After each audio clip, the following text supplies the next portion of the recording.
And so, first of all, I'm going to speak this in our my native tongue in Filipino, but I will try my best to translate it afterwards. So, magandang umaga po sa ating lahat. Para po sa ating patakaran, panatilihin na kami ang mic kapag nagsisimula na ang lektura o kapag hindi na kayo kailangan magsalita. Maaari niyong buksan ang camera kung inyong nanaisin. Pagkatapos ng lektura,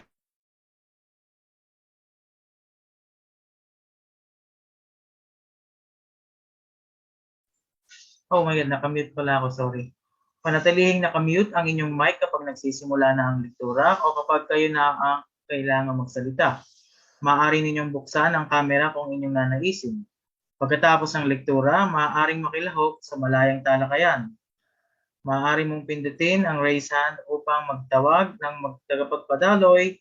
Maaari mong direktang tanungin ng tagapagsalita. Maaari ka ding mag-type sa Zoom chat box, babasahin ang inyong katanungan. Sa pagtatapos ng lektura, ay huwag kalimutang sumagot sa evaluation form na isi-send sa chat box. Now, for the translated version, if we can avoid turning on our mics to avoid disruptions, please do. You may turn on your cameras if you are willing to, and after the lecture, you can also participate in our question and answer portion. You can push the raise hand option to call the attention of our hosts so that your question may be heard or read.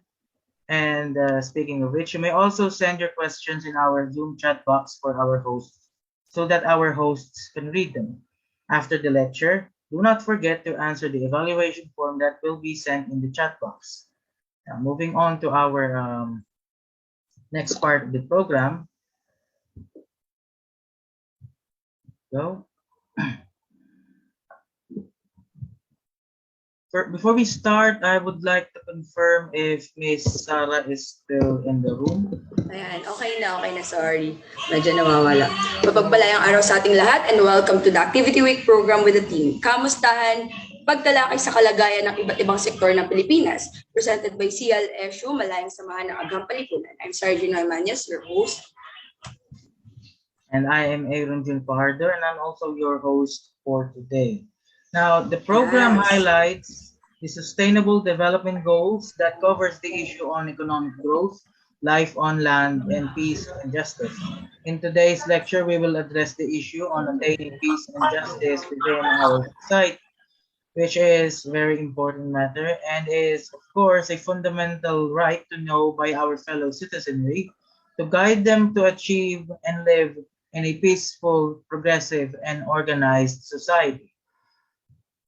So we, with our participants, students, faculty members, CLSU alumni, and staff of the Central Luzon State University, and other active participants of MASA will be watching here on Zoom, and we'll be listening to a discussion about the Rebuttal, Revisionist Philippine History, a primer on the Marcos regime and the legacy that haunts the Filipino people.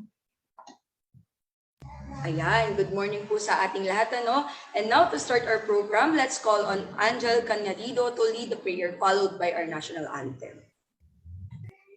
Magandang umaga po sa ating lahat. Panatilihin po natin ang katahimikan. Sa ngalan ng Ama, ng Anak, ng Espiritu Santo. Amen. Panginoon, nagpupuri po kami sa iyo at nagpapasalamat sa biyaya ng buhay na ipinagkaloob mo po sa amin. Maraming salamat po sa pag-iingat at pagbibigay ng lakas ng loob sa aming pang-araw-araw na pamumuhay. Panginoon, patawarin mo po kami sa aming mga pagkakasala at sa aming mga magagawa pa. Ilayo mo po kami sa sakit, disgrasya, kalamidad at masasamang tao. Huwag mo po kaming pababayaan. Gabayan mo po ang mga mangunguna, manonood at sumusuporta sa programa pong ito upang maayos na masimulan at matapos ng mahusay ang webinar po na ito.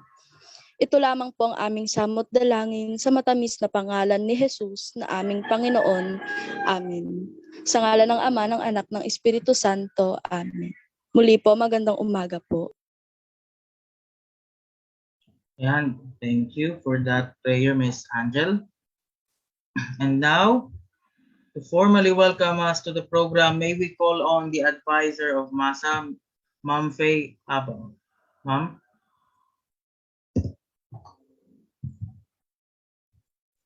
Good morning po sa ating lahat.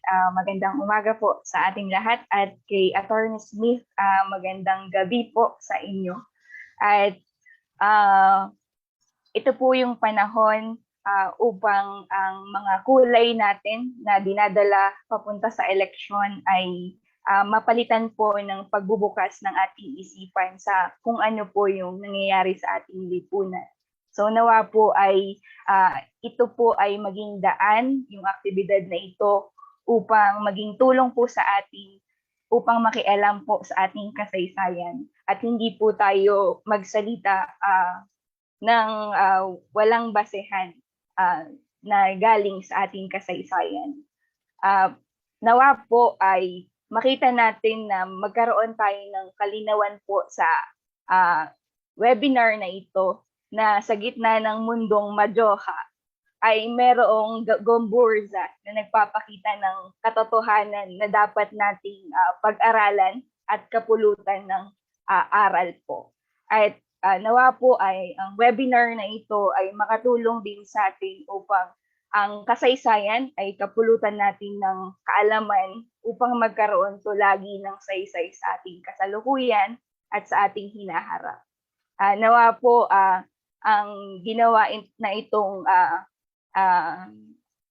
aktibidad na ito ay makita natin na ang kasaysayan ay lagi tayong pumupunta sa exciting part ng pag-aaral ng Pilipinas.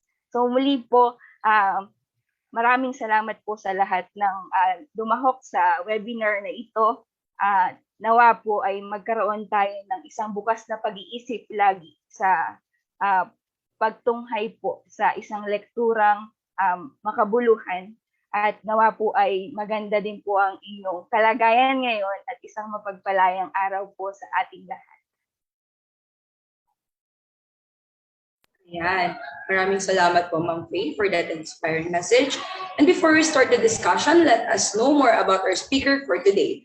May we call on the Executive Secretary of Malayang Samahan ng Agampang Lipunan, Ms. Eliza Maris Gamis, to introduce our speaker. Thank you so much, Ms. Sarah. Our speaker for today was born in Angeles City, Pampanga, Philippines.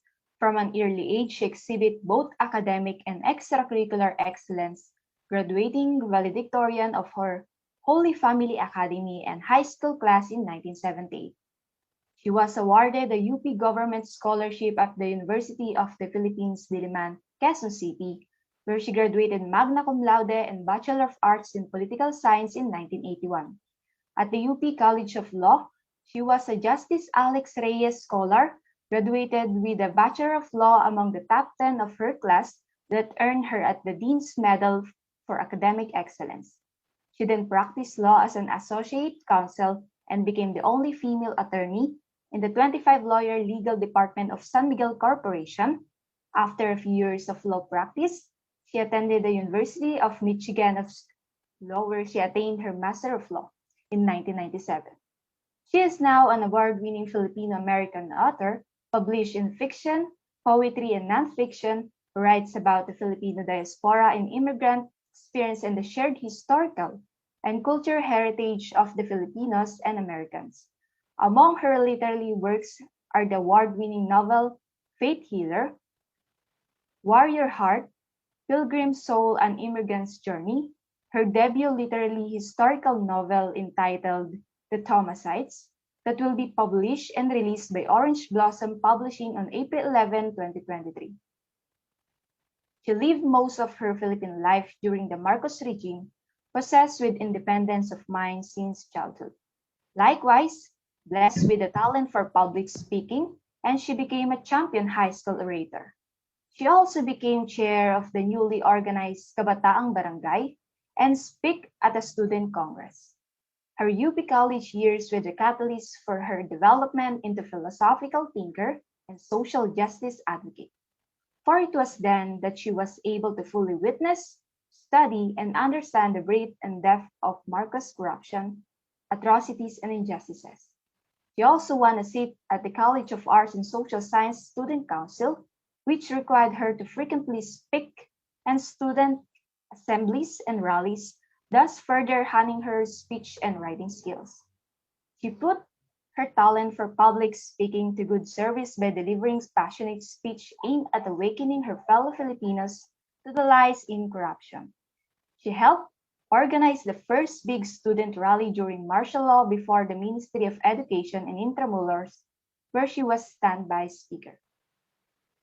Back at UP, averse to elites, merely party-oriented sororities, she founded her own sorority with a few like-minded girls, the Sigma Alpha sorority. Having graduated from her bachelor program a semester early in 1981, while waiting to attend law school, she worked with the Development Academy of the Philippines as a project associate for the Secretariat to the Philippine Delegation of the United Nations Convention on the Law of the Sea. Her job included research on the international law of the sea and assisting in drafting the proposed provision to the United Nations Convention of the Law of the Sea, the Philippine delegation. She also worked in crafting the definition of archipelago and what constitute the territorial waters of an archipelagic state such as the Philippines. In the College of Law, she was an officer of the Law Student Government, which formed the 1986 Task Force on Civil Disobedience, aimed at researching, studying, and teaching the philosophical, legal, and moral foundation for the defense of civilians fighting the Marcos dictatorship. Her social justice advocacy as a student leader culminated in 1986 when she served with the UP College of Law paralegal group that provided pro bono legal service against unlawful arrest and detention. As a young new lawyer, she was privileged to have been assigned to serve with the original legal team tasked with assisting the post-Marcos Philippine Commission on Good Governance, or PCGG, in its mission to investigate, trace, and recover Marcos' ill-gotten wealth for the Filipino people. Moreover, she spent a substantial part of her time serving as a pro bono counsel for indigent clients. She was on track to start her own law office when life threw the proverbial wrench at her well-laid plans. She met, fell in love with, and married an American, and moved to the US to build a life with him. The challenges of an immigrant having to start over in both personal and professional lives. Plus, motherhood sans her support network of Philippine family and friends amid her husband's frequent career-related travel, compelled her to choose to be the at-home parent. It was while raising her young children she rediscovered her childhood passion, which is creative writing. Now, she's an award-winning author who continued to pursue her passionate passion, social justice advocacy through her writing. Everyone, please welcome our guest speaker for today, Attorney Maria Victoria A. Grageda-Smith. Mapagpalayang araw po, Attorney. Thank you. Thank you so much for that generous introduction.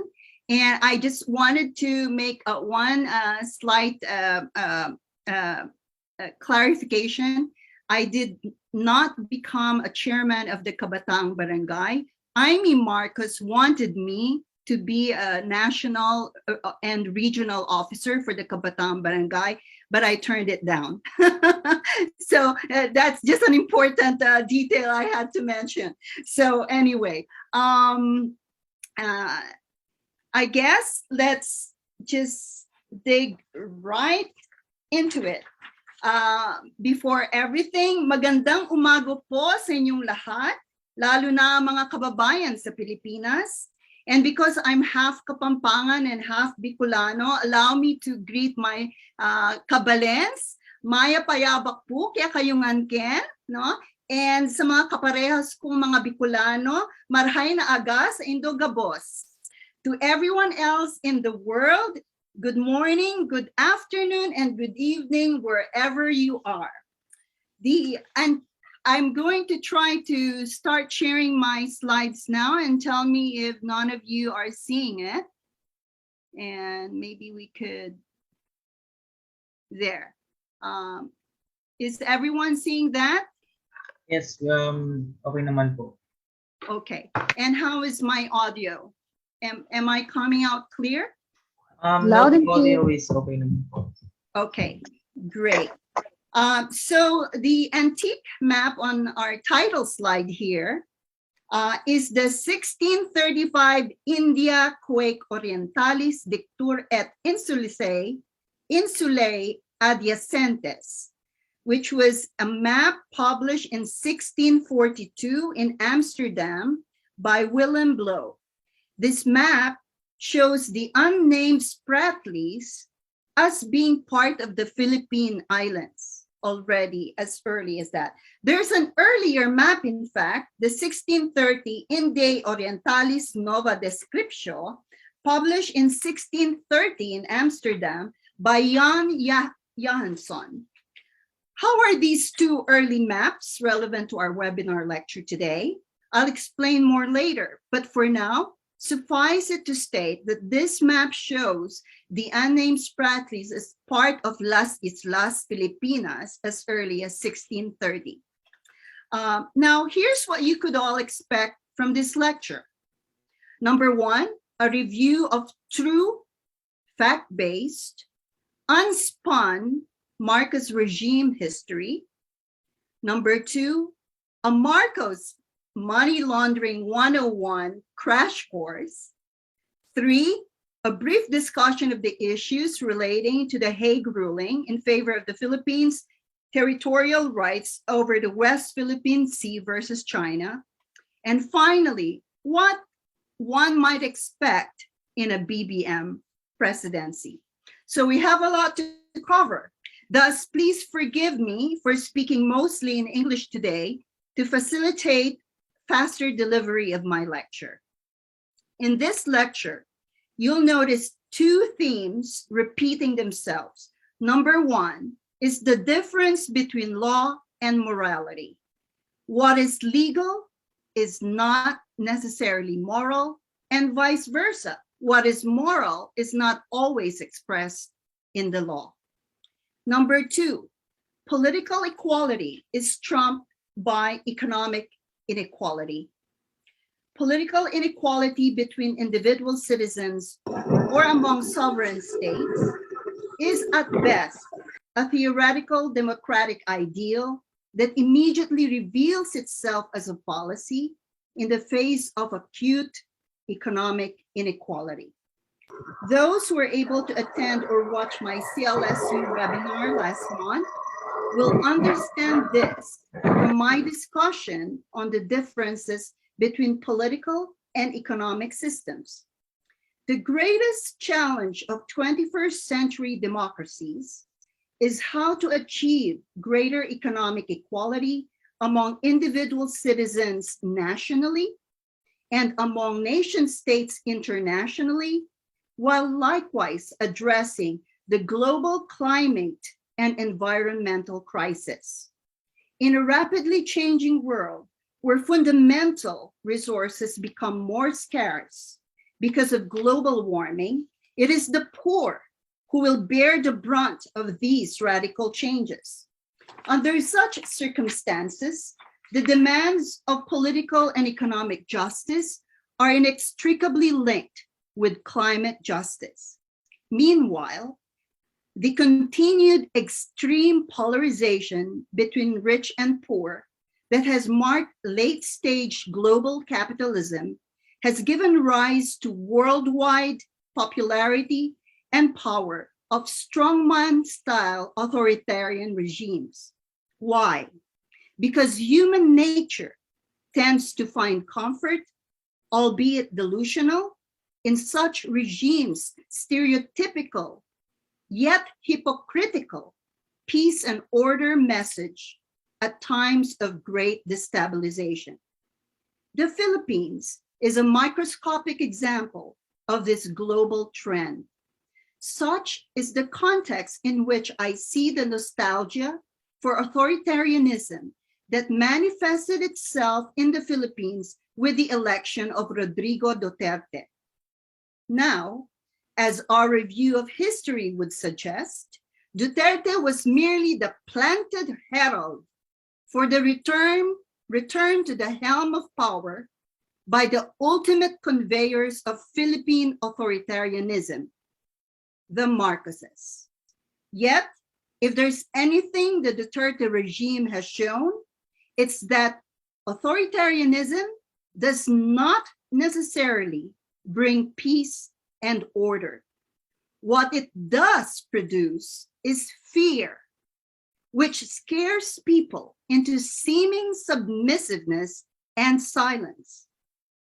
And as our review of the Marcos regime history would also tell us, tyranny, especially when combined with the ensconcement of a privileged few into a monopoly of political and economic power, is not only incompatible with peace, it is the harbinger of revolution. Extreme economic inequality plus extreme political inequality equal a ticking time bomb. Let us learn from our past.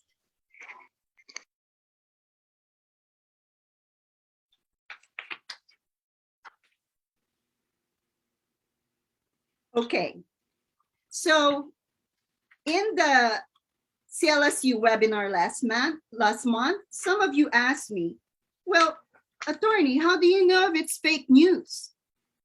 I don't think I was able to answer that completely for lack of time. And so now I'll try to do a better job. Basically, you develop the ability to know what's fake news or not by developing critical thinking. You see, common sense is not common. It's the capacity for critical thinking, which is not the same as the propensity for criticism.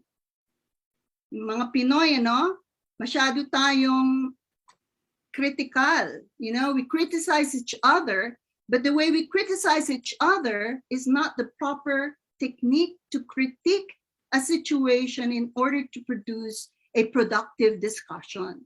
So very important para sa ating bayan, na matuto tayo paano tayo magdiskusyon, And one way to develop that is to develop the proper ways of debating with each other, of being quick to spot false argumentation, And as you can see here, there are several types of false argumentations. Yung number one dyan, fallacies of relevance, which offer reasons to believe a claim or conclusion that on examination turn out not in fact to be true. Another group of false argumentation methods is fallacies of unacceptable premises. Attempt to introduce premises that, while they may be relevant, don't support the argument's conclusion.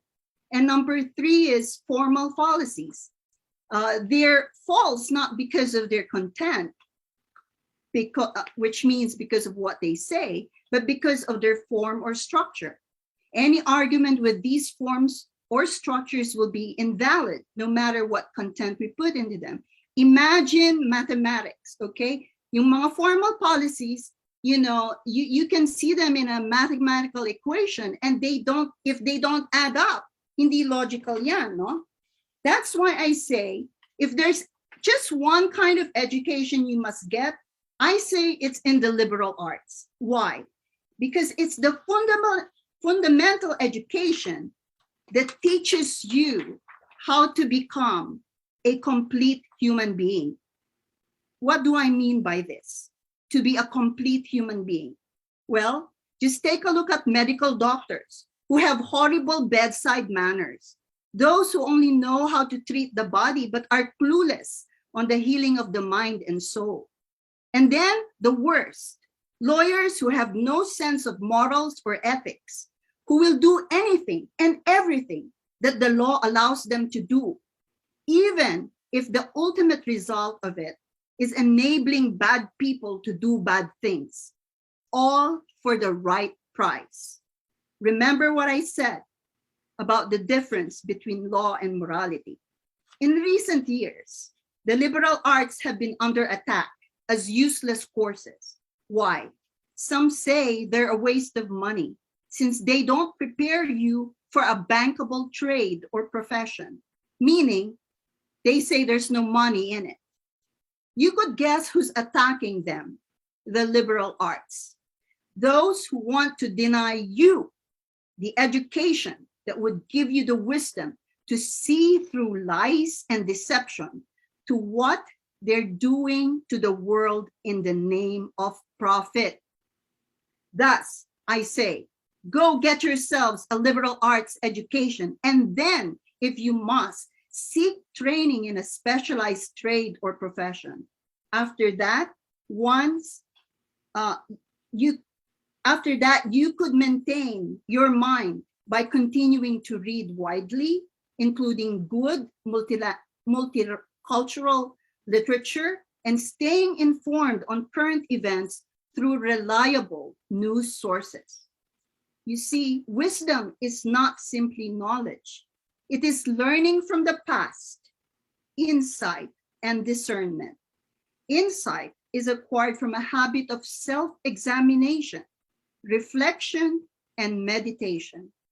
Discernment is gleaning what's true and what's false.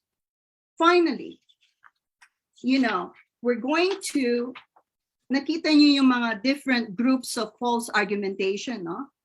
And, ayan, ang dami nila. Unfortunately, we won't have time to discuss everything, but what I can do for us is we can discuss yung mga favorite modes of false argumentation ng mga Marcos at saka ng mga Marcos loyalists, no? And they're very deceptive. So, ayan to. These are the ones I want to discuss today. And why am I discussing this? Because you asked me, how do you know we know fake news? Even if you know history, if you don't know proper rules of debate, of argumentation, if you're not quick to catch that someone just made an irrational statement, you can be swayed. You're vulnerable to deception. So let's tackle some of these. First one is red herring. What is this? What is the red herring argument? It tries to sidetrack the audience by raising an irrelevant issue and then claims that the original issue has effectively been settled by the irrelevant diversion. No? Examples sa mga ito, si Ferdinand Marcos. Nakita ba ninyo yung film In Search of the Marcos Millions? No? That was right after the Marcoses were ousted, and Ferdinand Marcos was being interviewed by Woody Woodruff, no? And then he was presented with documents that appear to prove the Marcoses' ill-gotten wealth. Tapos sabi ni Marcos, who says that? Mahilig siyang ganun, who says that? Prove it to me. Give me the document, okay? Alam nyo, lawyer ako, those are all lawyerly replies. And when he says who says that, and when someone shows him the source authority that is cited, anong ginawa niya? He resorts to irrelevant personal attacks, which is another false form of argumentation ad hominem, and then he criticizes not the allegation or the accusation, but he criticizes the messenger, no? So, ang nangyari, kung ikaw madali kang madistract, nako, oo nga, no, mag-iisip ka ng defensa, no, to defend yourself if you're the one personally being attacked. Well, all the while, the crux of the matter has not been addressed, no? Tapos, yung show me the proof or show me the document. And then when shown, he resorts to other fallacies like the straw man fallacy or the ad hominem attacks or begging the question, And in the end, just plainly resorting to just plain denialism, no? Yung mga loyalists, anong sinasabi nila? Saan ang ebidensya? Saan ang prove it? Show me the document. Para na silang mga judges, no? At saka mga lawyers on social media. I see them all the time. Natatawa ako kasi, nako, sino ba sila? No? Alam ba nila ang ibig sabihin ng prove it?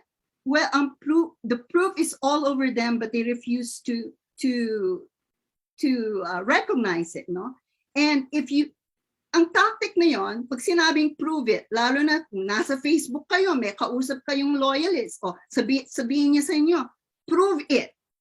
Paano mong mapuprove ang 21 years worth? How can you, just you, show the documents on Facebook and here's the proof? Of course, hindi niyo magagawa yun, no? Tapos, ang gagawin nila noon, o kita mo, hindi mo mapatunayan, wala kang proof. When in fact, the proof is there, okay? You know, so ang nangyari, na-distract kayo dun sa argument, no? And then, these are all, like I say, often relying on irrelevant things, you know, the mode of distracting you from the crux of the matter. Oh, ito pa, ang paborito ko, si Aimee, okay? Si Aimee, alam niyo ba yung kaso ni Trajano? The Mapua student who was tortured and killed by her personal bodyguards. Kasi nagtanong lang naman yung estudyante dun sa isang parang quorum, no, sa Mapua. Sabi ni Trajano sa kanya, Miss Aimee, sa palagay niyo ba kung hindi kayo anak ni President Marcos, kayo bang magiging chairman ng Kabataang Barangay? Sabi niya, no? At saka, hindi ho ba parang matanda na kayong maging chairman ng Kabataang Barangay kasi hindi na po kayo kabataan eh, you know? You're almost 30 years old. So, nainis si Aimee sa kanya. Anong nangyari? Yung si Trajano, pinick up ng bodyguards niya and he was never seen again until 2 days later. His tortured body, his corpse, was found in the dump. Okay? So ngayon, pag si Aimee was found guilty by the Hawaii court, no? Because she admitted in the Hawaii court that number one, she knew of Trajano's torture and she knew of Trajano's killing. Pero sabi niya sa korte, but it's none of your business because you don't have jurisdiction over me. So in effect, she admitted complicity to the torture and murder of Archimedes Trajano. Pero ang defensa niya, you don't have any jurisdiction over me, Hawaii Court. Sabi ng Hawaii Court, excuse me ma'am, but we do. Okay, and so they found her guilty. So ngayon, kapag ang mga Philippine reporters are asking Aimee about the Trajano case, in fact, she is liable for like millions of dollars to the mother of Trajano, no? So yung mother of Trajano pumunta sa Pilipinas kasi nga nag-escape si Aimee from Hawaii, no?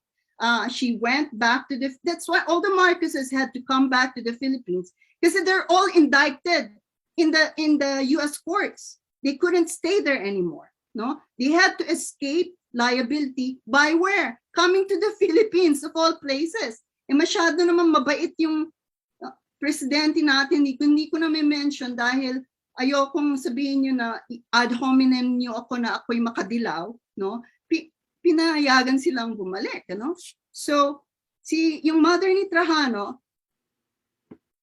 she had in hand this Hawaii conviction of Aimee, awarding her damages and for the injury of losing her son, just because this woman, Aimee Marcos, got so irritated by her son just asking her a question in the question and answer period, by the way, no? So all of those who will be asking me questions later, just ask away. I assure you, I have no personal bodyguards that are going to run after you. You are very free to ask me any question you want later. Pero ngayon, pag ang nangyari, si Aimee, she went to a regional trial court actually allowed the mother of Trajano, no, to execute the judgment against Amy. Pero anong nangyari? Si Amy tumakbo doon sa Supreme Court, no, ng Pilipinas. And the Supreme Court overturned the decision of the lower court and said, Amy Marcos wasn't given due notice, so we have to dismiss this. Pero yung nanay ni Trajano, she's already living abroad. So can you imagine that, no? Having to spend to come to the Philippines. So ang nangyari, walang nangyari sa kaso niya. The Philippine court prevented a Filipino from trying to execute this judgment against Amy Marcos. No, nakakahiya, parang nakakahiya, di ba? It takes a foreign court to acknowledge the wrong done to a Filipino, and then Philippine courts refuse to even consider the matter. Bakit? Dahil Marcos yan eh, no? That's the power of a Marcos in the Philippines, di ba? So ngayon, pag tinatanong si Amy ng mga Philippine reporters, how about the Trajano case? You know, you were convicted there, you were adjudged guilty, and you're liable to the mother of Trajano. Anong sagot ni Amy? Another false type of argumentation. I died, dead man na yan. You know, this I find very offensive. It's not just irrational. Kasi ang ginagawa niya, nakita niyo yung ginagawa niya, di ba? She's trying to distract you. That's old story now. Let's not talk about that. No? Tapos, but to say I died, dead man na yan. You know? Yung si Trajano, dead na nga. She does not even exhibit remorse for that.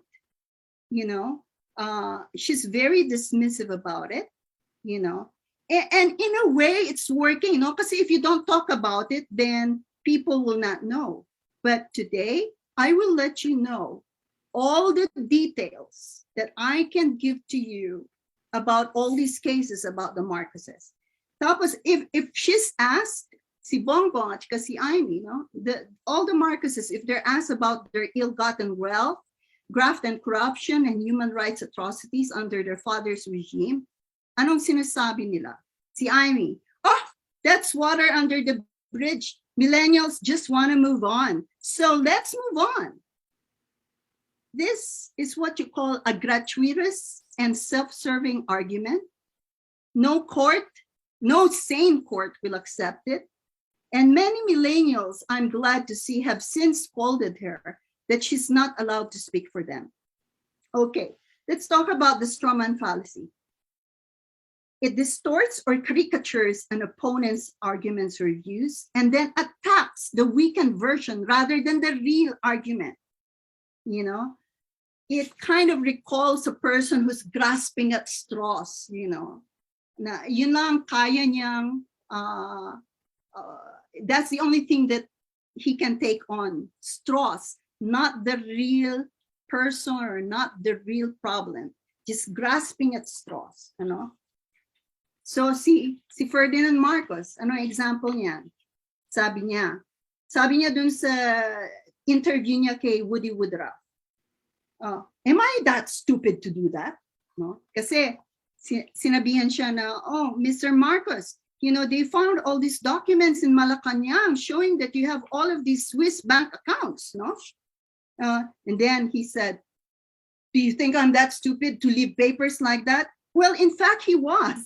They were in the vaults. They were found in the vaults of Malacanang. Kasi nangyari, nagmadali silang umalis. Pero ang hindi nila nakalimutan ay yung mga alahas ni Imelda, no? Na binalot nila dun sa mga diaper ng kanyang mga grandchildren. Pero nakalimutan nila yung mga ebidensya against them, no? So si Marcos, he's so confident about his intelligence. Ang sinabi niya, do you think I'm stupid to do that? Yes, you were stupid in the end, no? And then si Amy, yung argument niya, no? Yes, Trajano was tortured and killed, but it's none of your business, no? Now, on the face, these are not the best examples I will give you on the straw man fallacy, but they would suffice for now kasi nga ang gusto ko lang i-bring up is examples from the false argumentation of the Marcoses, no? Because on their face, they seem to raise a valid point. Oo nga naman, ano? Si Marcos, intelligent yan, brilliant lawyer yan. Would he really be that stupid to leave evidence that can be used against him? So on the face, it looks like it's valid, no? When in fact, the facts and the truth say yes, they did leave those documents. If they didn't leave those documents, so as of now, the PCGG has recovered an approximate amount of $4 billion worth of Marcos ill-gotten assets. Do you think any court on earth will grant that without hard evidence? So, okay. So, another argument of Amy. Pag, reporters are asking her, well, what about what happened during the Marcos regime, during martial law, don't you take accountability for that? Anong sagot niya? Paano ko alam yun? Bata pa ako nun. Excuse me, she was an adult already. So in that sense, she's also appealing to ignorance, which is another one of those modes of false argumentation. Appeal to ignorance means asserting a claim that must be true because no one has proven it false, or that a claim must be false because no one has proven it to be true. Okay? So, katulad ni BBM, no? Pagdating nun sa mga gold ni Marcos, anong sabi niya? Kahit kailanman, hindi ko pa nakita ang gold na yan. Di ba? Narinig niyo si Bongbong na sinabi niya yan, di ba? Well, in fact, Marcos did steal gold. He stole it both from Rojas. Alam niyo yung Golden Buddha case. Totoo yan. Okay? He stole it from Rojas, and he also stole the gold mined from the Philippines that they turned into bullions, and which he ship-crated out of the Philippines. Not only gold bullions, but silver bars. Okay? So to say that they know nothing of this gold. So hindi pala, I have to tell you, yung Taliano gold, that's a farce, that's a lie, okay? Yung Taliano gold, yun lang ang sinasabi ng mga Marcos loyalists to beef up this myth na the Marcoses are by nature rich because they inherited all this gold from this mythical family called Taliano that anointed the Marcoses as their successors as the monarchs of the Philippines. Yun ang argument nila, no? Well, no, that's not true. But the gold came from the Philippines. So yung mga gold deposits ng Pilipinas, this is the proof why naninakaw ni Marcos yan, okay? There are gold traders, and according to them, it was really unusual that they know that the Philippines was producing gold every year, no? But they were at a loss to explain why the gold deposits of the Philippines stayed stagnant. So, nagpo-produce ang Pilipinas ng gold, pero hindi nagbabago yung status ng gold deposits ng Pilipinas. Bakit? Kasi nga yun, if you watch In Search of the Marcos Millions, makikita nyo doon yung mga crates na they shipped them out of the Philippines in 1982, 83, 84, even silver bars, okay? So, and then finally, itong popularity or bandwagon argument, no? It assumes something is true or right or good because others agree with it, argues that if everyone thinks a certain way, then you should too, okay? This is closely related with faulty analogies wherein the argument depends upon a comparison between two or more things that are actually similar in relevant respects, without pointing out how the two differ and why it does or does not matter. I will give you an example of this.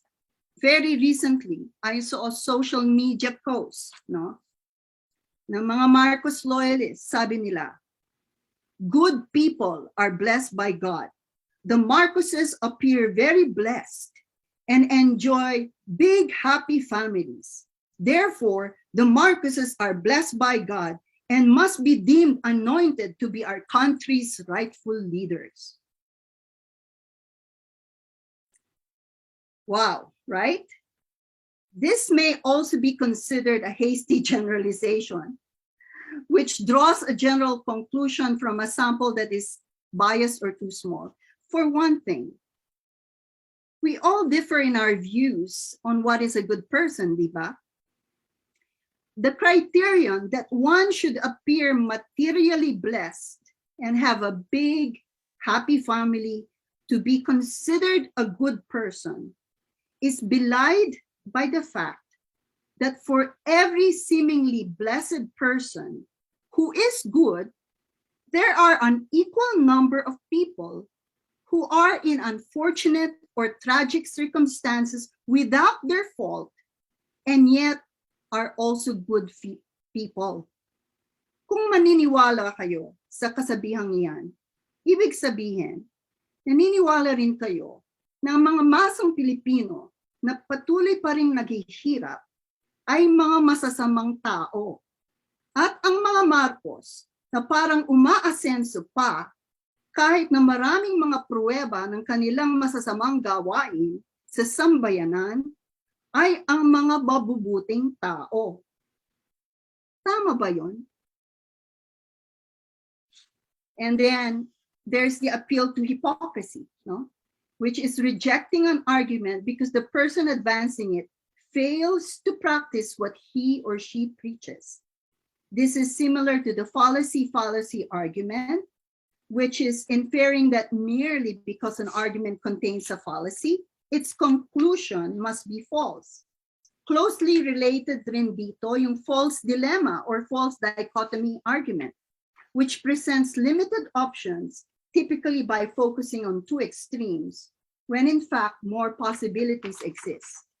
An example of this is another thing that the Marcos loyalists say. Oh, all presidents are guilty of corruption and human rights violations anyway. Tapos, ang hindi nila sinasabi, ang implication ng sinabi nilang yon ay, and therefore, it's okay to elect another Marcos. Kasi anyway, everyone is doing it, no?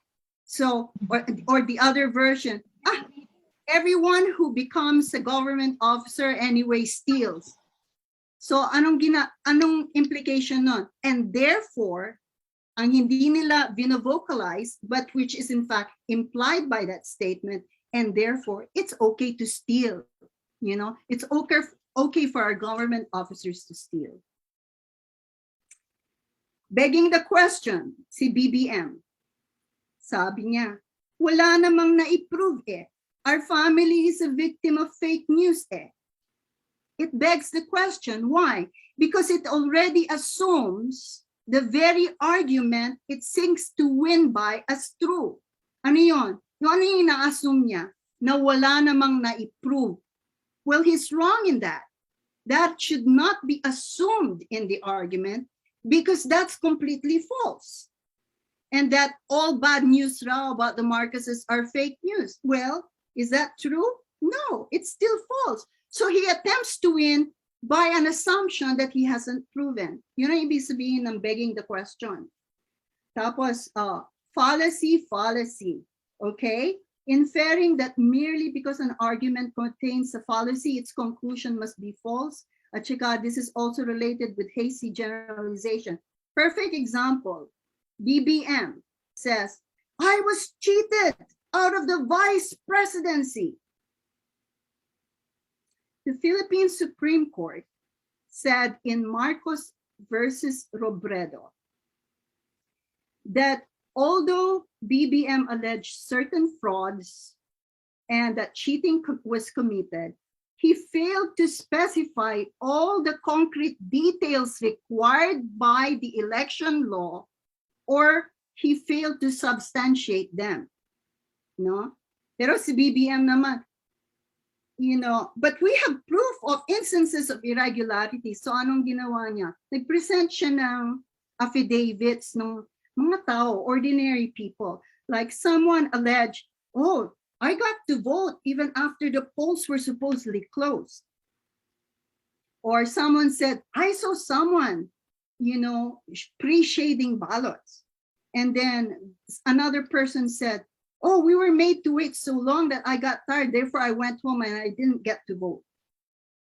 So sabi ng Supreme Court, unang-una, we cannot speculate on why someone got to vote even after the polls were closed.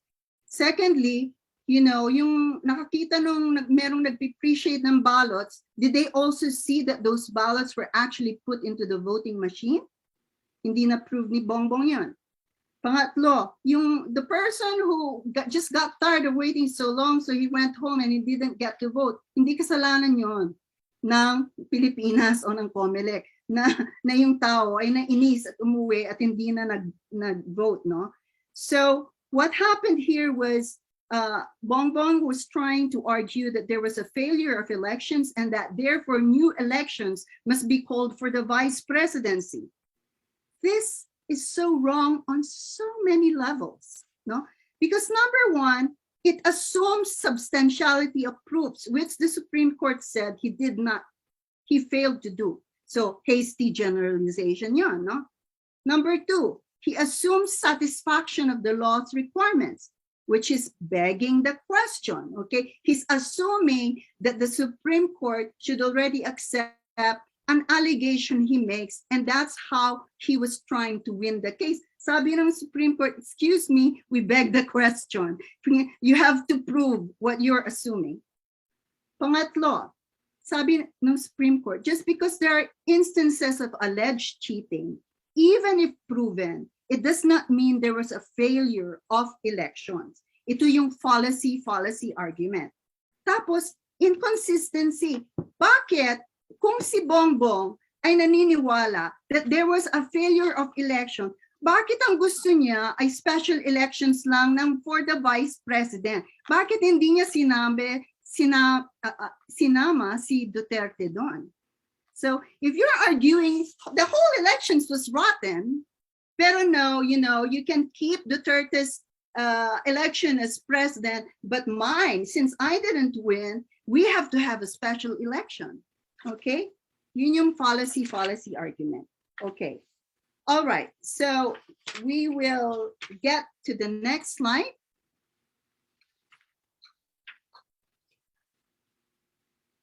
It is so important for a democracy that whenever you state something important, no, that you not only support it with fact, but you are also able to argue with logic and with reasonable basis for your arguments, no? So this is all part of how do you know if something is fake news? So in this presentation, I have spent 1.5 months gathering, supporting materials for everything that I'm going to say here tonight, okay? First of all, I have a master's of law, so I'm a lawyer, so you can fairly assume that I'm fairly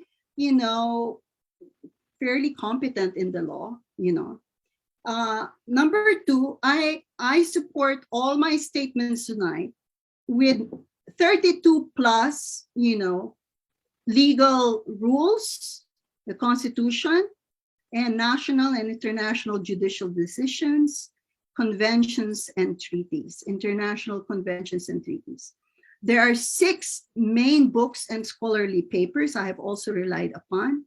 I have 9 plus documentary films and videos. And then I probably read more than 200 articles, but I only use about 141. And there are about 64 good web sources. And those who want to have copies of these source authorities, they will be available through MASA. You know, I've listed all of them there. And for your convenience, pati yung mga internet links nila. So you just click on it and it'll appear like magic before you, okay? The need for logical reasoning and fact-based belief and opinion in a democracy is underscored by Thomas Jefferson's prerequisite, no, for a trustworthy and stable democratic form of government, which is the well-informed voter. The ignorant voter is a danger to democracy because he is vulnerable to manipulation by those who lie to promote their political agenda, which by the dishonest nature of this act negates democracy itself.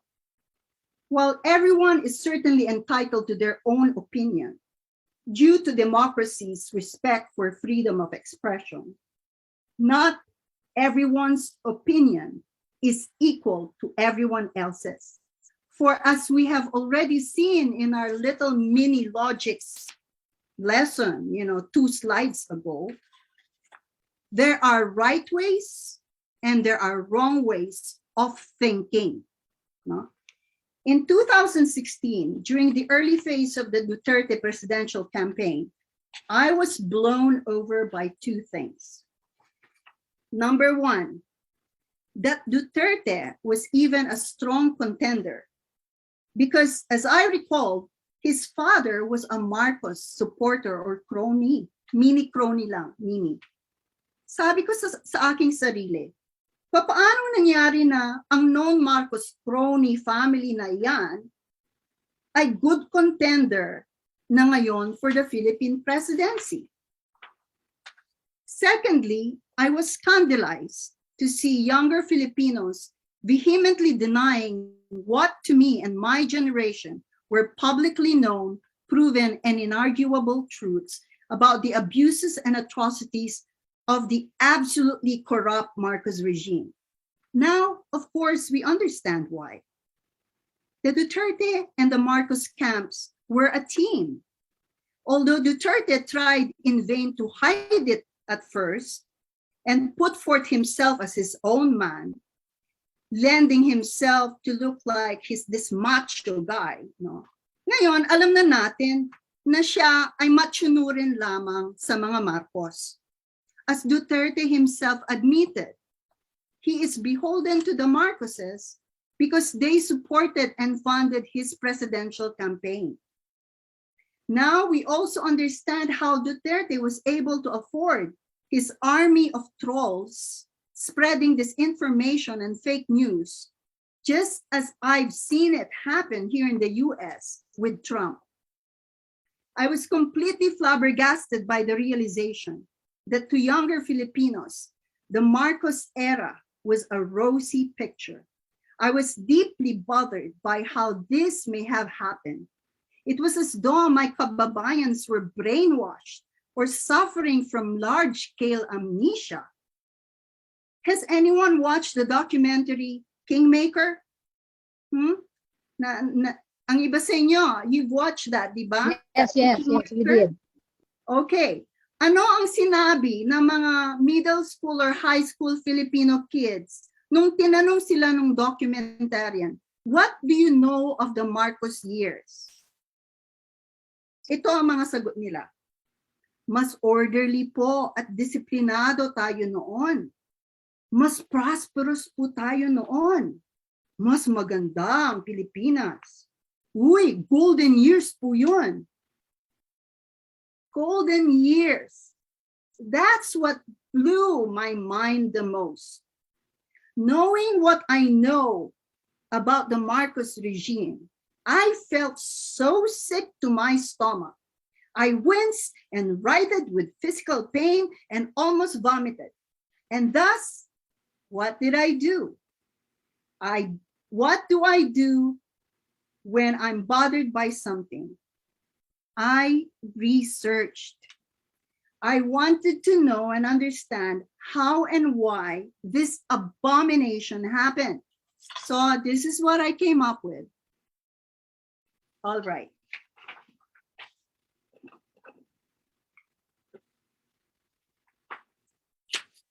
What I found out was that the same group that helped previously thought unelectable Trump get elected in the US and for Brexit to get passed in the UK was hired by the Marcoses to clean up their dirty image, Cambridge Analytica.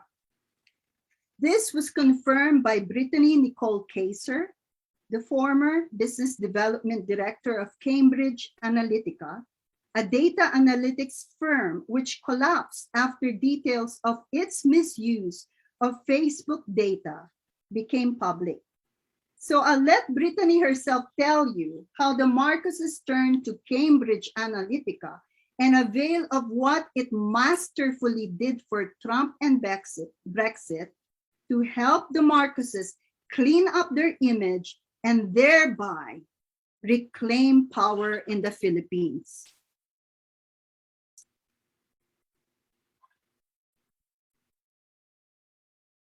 You also mentioned a potential client. So Rapper has done a series on the historical revisionism that is being pushed out on social media by the Marcos family.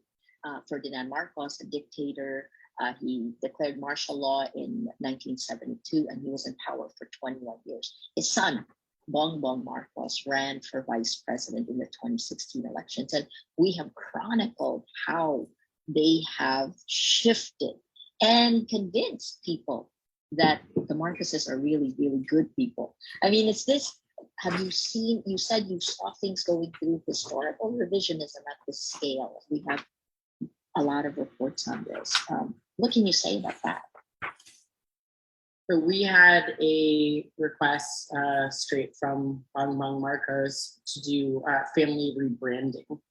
This was brought in through internal staff at Cambridge Analytica and was debated. There were some people that didn't want to touch it, and there were others, like our CEO, Alexander Nix, that saw it as a massive financial opportunity and asked us to write the proposal anyway. So as you call it, historical revisionism, that's exactly what it is, but it's done in a data-driven and scientific way. So you undertake just enough research to figure out what people believe about a certain family, individual, politician, and then you figure out what could convince them to feel otherwise. And you run tests until you actually start to see people's opinions and attitudes changing. And that's done for traditional politics, not just rebranding, of course, but in a particular instance where the history of a family and an individual is important for the public to know, and this type of work is extremely dangerous. Okay. Now, I just want to make sure that you understand what Brittany meant when she mentioned the words data-driven and scientific way. It doesn't mean that the beliefs that the Marcoses promoted were scientific and data-based. It was their method, Cambridge Analytica's method, that was scientific and data-based. And she's saying that this scientifically proven method is how you promote a change of beliefs by appealing to people's feelings, not their minds, not even logic. In other words, what they do is they manipulate people's beliefs by manipulating their emotions. To be clear, this is nothing less than deception, of which the conjugal Marcos dictatorship proved very masterful. And as I will show you later, the Marcos children are following masterfully in their parents' footsteps, updated for the 21st century social media world. I reiterate what Brittany said. It was no less than Bongbong Marcos, who is now running for Philippine president, who personally asked Cambridge Analytica to help the Marcoses change Filipinos' beliefs about him and the Marcos family through what Cambridge Analytica did best in the digital age, which is using scientifically harvested social media data to manipulate people's feelings for the purpose of changing their beliefs. So, ano yung Marcos playbook? Ano yung Marcos comeback playbook? No? Number 1, disinformation. Number 2, use of an extensive network of anonymously managed pages and groups. And number 3, coordinated amplification by these groups of their messages on social media. So, ang nangyari, they created hundreds. They came up with at least 280 fan groups of the Marcoses and 300 of Bongbong Marcos and 360 pages supporting the Marcos family. These are data from September 5, 2019. The source for this is Shark Tank. No? Now, the network of Marcos and Duterte fan pages and groups, meme and viral content pages circulating claims of allegedly hidden facts in Philippine history.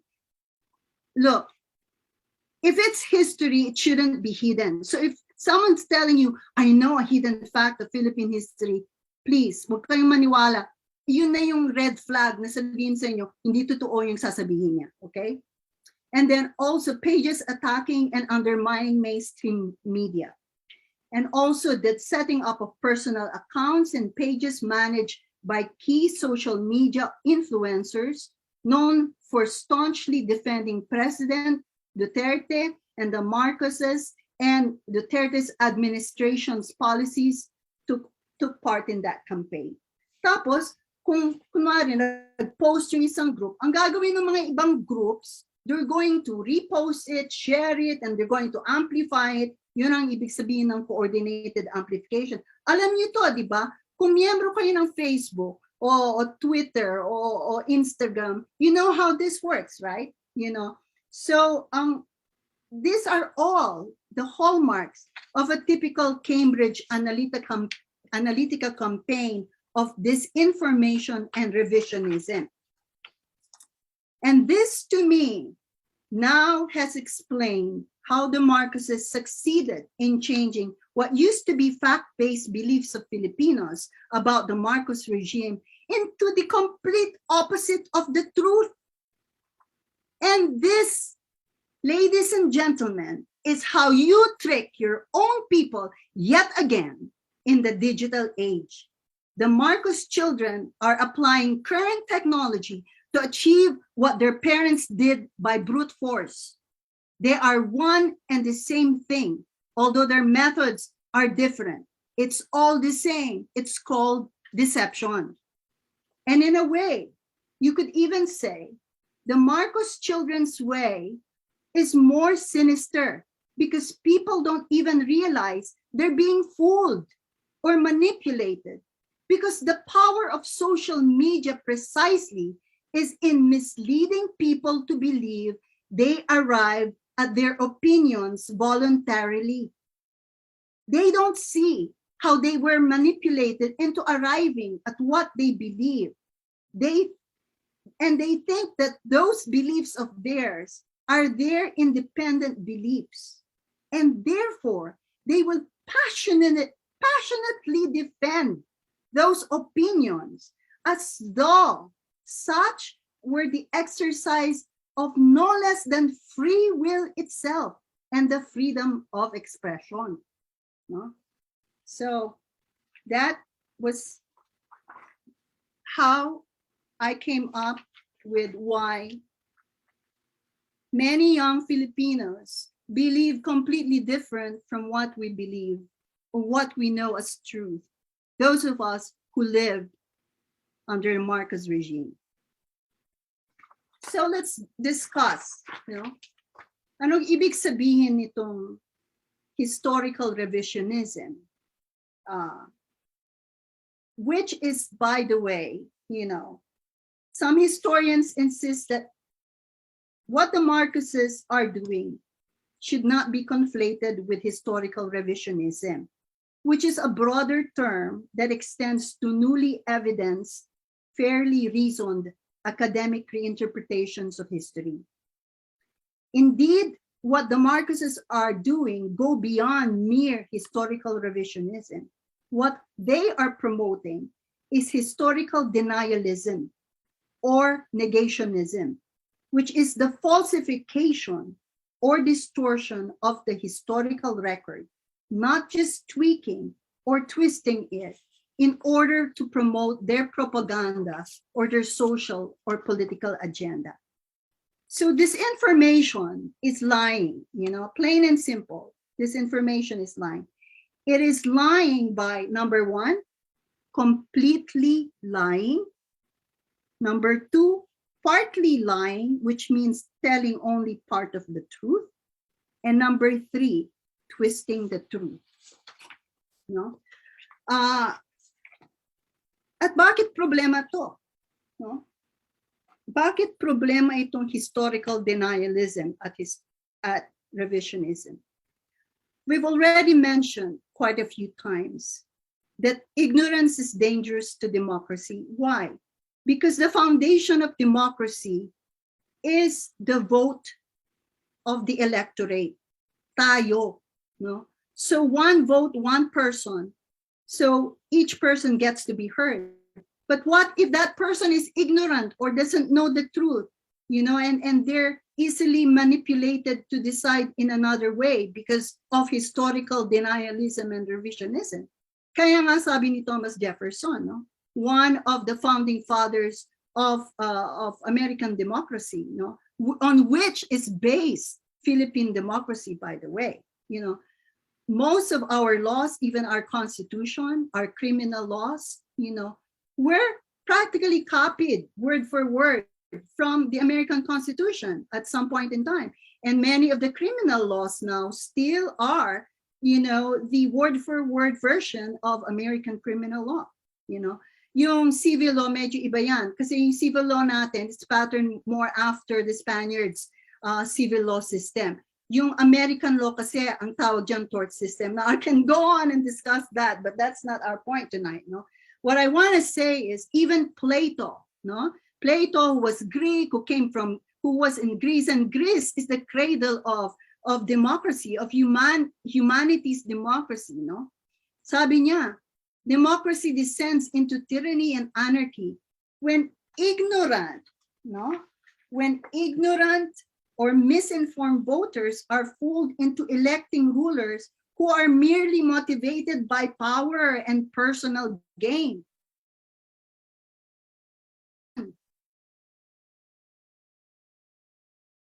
Public office. Dahil nga the Marcoses gave them such a bad example. The Marcoses showed them you could profit by your criminal acts. You can get away with it. So anong nangyayari? Ang mga karamihan ng mga politiko dyan sa Pilipinas, they want to be in office because that's their way to get rich. And this was what Plato was worried about. That's why Plato did not trust democracy. So, in respect of this, we must try to remember what George Santayana said. Those who cannot remember the past are condemned to repeat it. Kaya nga, we're going to go into a review of history now. Pero sabi ni historian Peter Gill, history is an argument without end. It requires that one's fidelity to truth and reason equals one's boundless capacity to reassert the very same. Ibig sabihin nito, walang pahinga yan. Ang educating the youth about our true history. Because if you forget, sabi nga ni Santayana, we are condemned to repeat our past mistakes. And building upon what Peter Gill said, that history is an argument without end. We have to reassert it without tiring of it. This is why. Okay?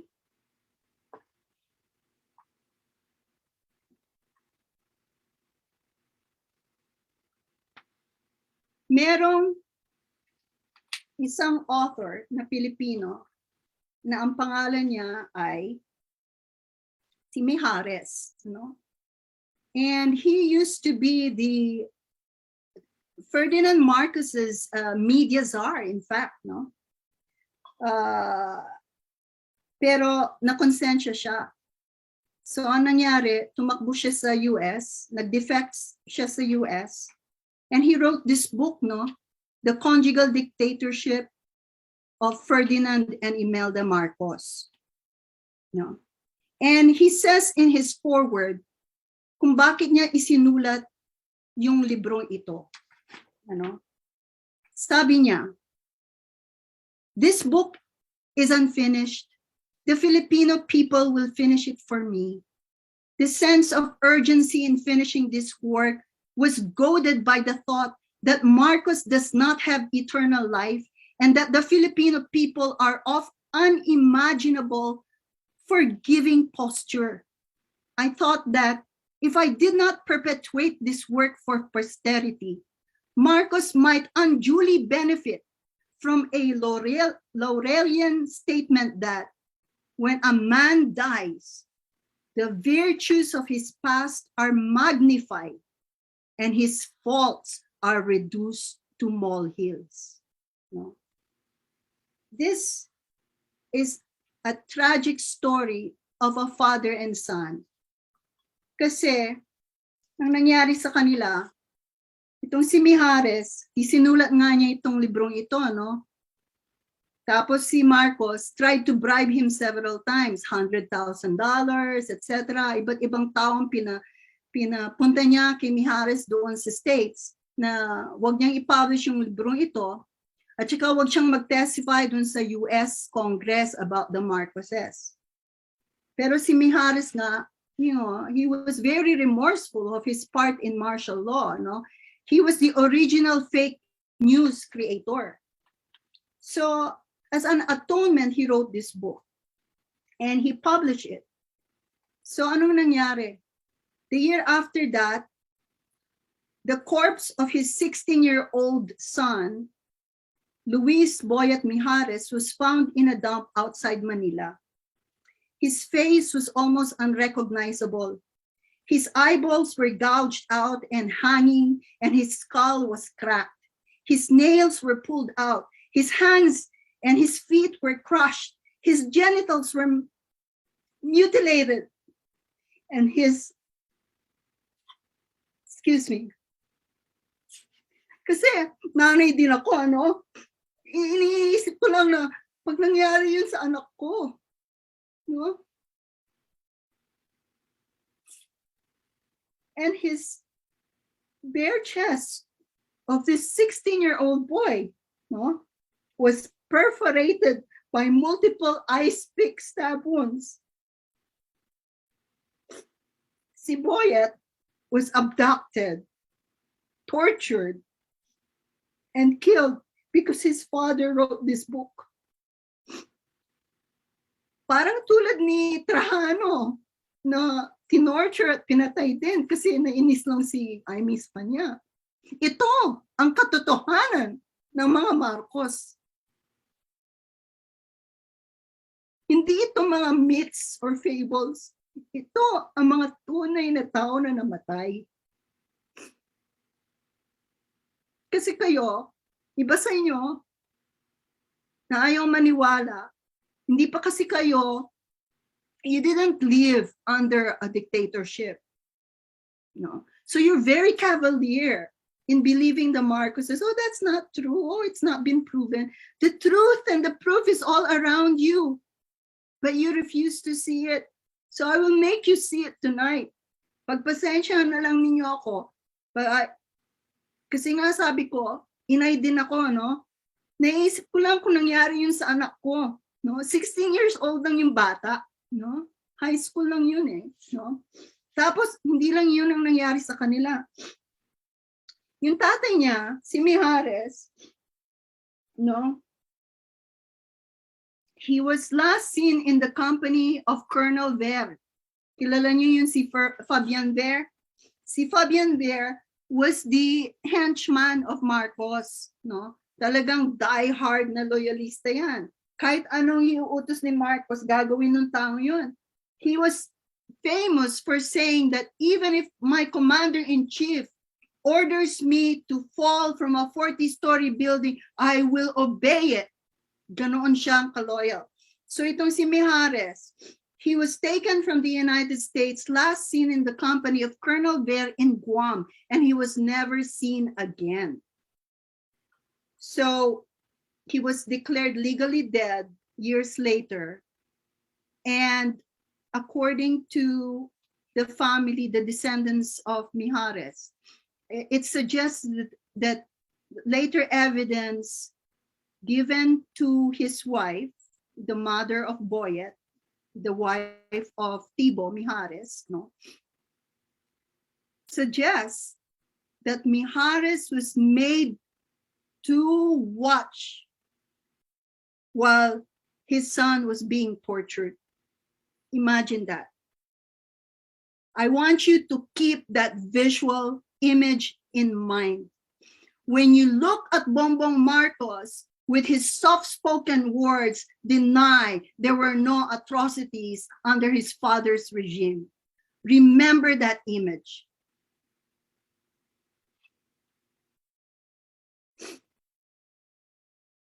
Okay. Si Bongbong, famous for saying, my dad was the best president ever. If you go through yung mga social media rants ng mga Marcos at saka yung mga loyalista nila, yung mga paid trolls nila, kilala niyo yung mga trolls nila, di ba? Kasi umiikot sa social media yung mga picture nila, pati yung mga pangalan nila. Nagpo-post sila, nagsiselfie with Bongbong Marcos. They're so proud of themselves, these young people. And I feel so sad for them, that they were either they were fooled or tricked into believing Bongbong Marcos, or they're just plain mercenary. Kasi binabayaran yung mga trolls eh.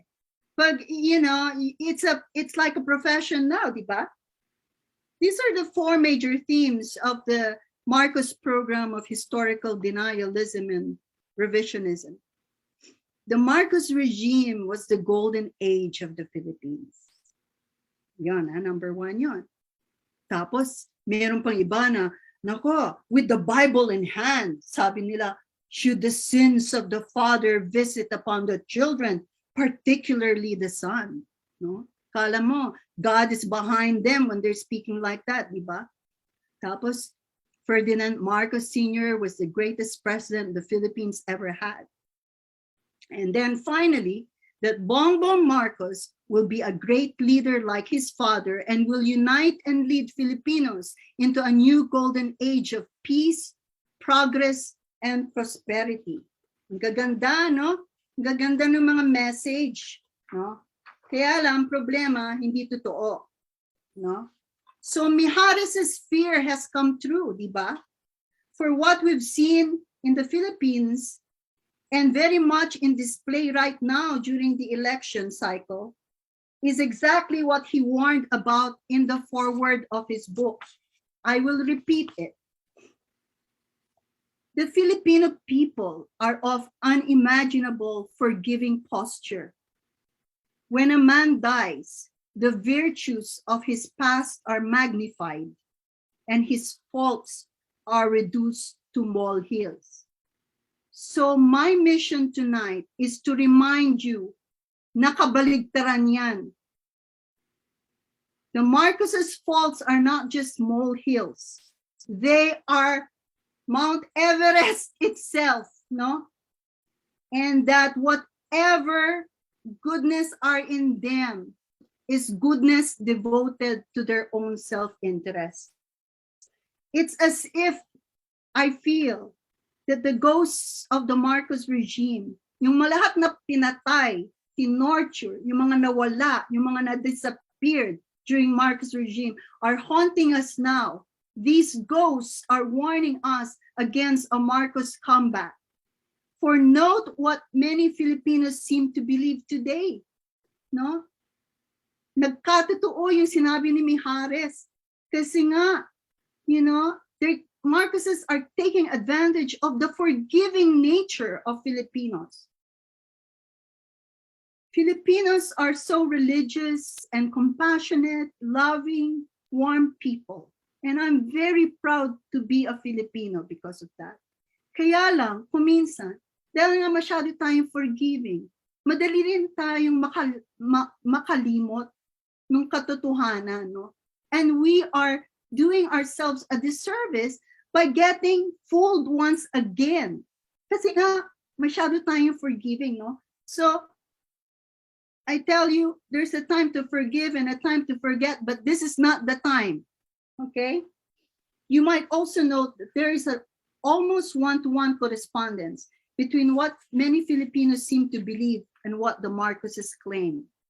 This, to me, is definitely a clear sign of a well-orchestrated propaganda machine and campaign, helped by the likes of Cambridge Analytica. It's the same way the Trump campaign operated on social media. So, I'll start by addressing the first two of the claims. Was the Marcos regime truly the golden age of the Philippines? And should the sins of the father visit upon the son?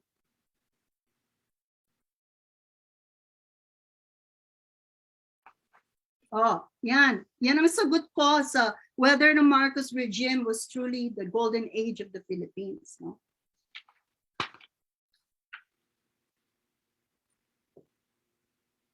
I'll give you time to look at that slide. There's a lot going on that slide, diba? First of all, contrary to what the Marcoses and Marcos loyalists claim, that the Marcos regime marked the golden age of the Philippines, there was serious worldwide concern for the Philippines being a hotbed of graft and corruption, economic crisis due to unsustainable foreign debt and destructive crony capitalism, human rights violations, and systematic looting of the nation's wealth by the Marcoses and their cronies. And then, secondly, the Marcos first family was a source of shame for Filipinos, especially the First Lady, Imelda, and their children, Aimee and Bongbong, who were a constant yet secret laughingstock worldwide for their hypocrisy, lies about personal history and achievements. Yung dalawang yan, si Aimee at si Bongbong, kayo nagbayad ng edukasyon dyan sa Oxford, Princeton, at kung saan man, no? At ito, this is the thing that you should know. They never graduated. Even Aimee did not even graduate from this private boarding school, high school boarding school in Monterey, California, where I actually lived for some time, okay? Never, so si Aimee, you can say, she never graduated from anything except perhaps grade school. Kasi wala siyang high school diploma, wala siyang college diploma, hindi totoo na nag-graduate siya sa Princeton, hindi rin siya totoo at sasabihin ko sa inyo ngayon, hindi siya nag-graduate sa UP College of Law, okay? Because I went there and I was there when she would come to survey a few courses, you know, and she never graduated. Ang nangyari, nung in-announce yung mga graduates ng UP College of Law, syempre wala siya doon, no? Anong ginawa ng parents niya? Nag-stage sila ng fake graduation. Okay? Pinakita nila na they set up a stage, pinakita nila na si Aimee was accepting some certificate of some sort. At saka magna cum laude kuno siya sa UP College of Law. Oh my gosh, you know. I have no words. I have no words, honestly. At si Bongbong din, hindi rin niya nag-graduate ng college. Walang mga college diploma mga yan, ano? Tapos yung mga lahat ng medalya nila, mga diploma nila, like their father na fake World War II hero. And I'm gonna go into that a little bit later. They produced fake diplomas and fake medals Tapos dinisplay nila. Tapos yung mga tao na they don't know any better, naniwala naman, no? So I'm here to help them realize it's all wrong, no? And another big thing about the Marcos regime is Filipino masses had a horrid quality of life. As regards poverty, for instance, nakita niyo dyan, no? Poverty level rose from 27% to 70% under the Marcos regime, no? Now, I'm sorry to use this photo of this boy, this tragic boy. Yung malnourished na batang iyan, nakikita niyo dyan sa slide niyan. Yan si Joel Abong, no? Si Joel was a kid in Negros Occidental, no? And the sugar crisis, nagkaroon ng sugar crisis kasi nga nag-drop yung price, worldwide prices ng sugar. Eh yung crony ni Marcos doon sa Negros, si Benedicto, no? He had a plantation there, no? Yung mga farmers, wala na silang makain. Kaya itong si Joel Abong, isa yan sa mga anak ng mga farmers, sugarcane farmers doon sa Negros. Tingnan nyo, ebidensya yan na hindi nila mapakain yung mga anak nila. So anong ginawa ng mga tatay nila, mga nanay nila, no? Nag-protest sila kay Benedicto at saka sa mga sugar plantation owners. Bigyan nyo kami ng bigas. Huwag nyo kaming itirgas. Kailangan namin bigas, hindi tirgas. Pero ang ginawa ng mga si Marcos at saka yung mga private military groups ng mga plantation owners, they attacked these farmers, sugarcane plantation farmers, threw tear gas bombs at them and started gunning them down. So merong mga namatay sa mga kawawang mga sugarcane farmers doon. This is called as the Escalante Massacre, okay? This is why when you hear Escalante Massacre, hanggang ngayon, no, hindi pa sila nabigyan ng karapatang hustisya sa ginawa ng mga Marcos at saka ng Marcos crony na Benedicto sa kanila ng kapanahunang iyon. Kaya, forgive me for showing you this picture of Joel Abong, no? Itong batang ito namatay noong 1985 kasi nga, you know, hindi na sila mapakain ng mga magulang niya, no? At saka makita niyo yan, yung picture ng Smoky Mountain. Yan ang katotohanan ng mga masang Pilipino during the Marcos regime, no? Under Marcos, the number of Filipinos who slipped below poverty line rose up to 70%.